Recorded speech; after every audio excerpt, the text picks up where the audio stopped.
لو بتكلم عن الحجم ولا بتكلم عن الوزن اللي ما يطوف حتى ال 14 كيلو، ماكينة الوان الطيف ال 1500 تاخذها معاك في الطراد، تاخذها معاك وانت كاشت، تاخذها معاك حتى في العزبة، او تخليها عندك حق الطوارئ.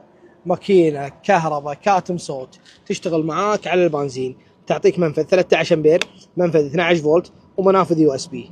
لا، وفيها اضاءات تحذيريه خاصه بنقص الزيت وخاصه بالاوفرلود، وهالاضاءه هذه اضاءه التشغيل، مع ميزه الريست تقدر تسوي ريستارت حق الماكينه، واكيد محميه ببريكر حمايه.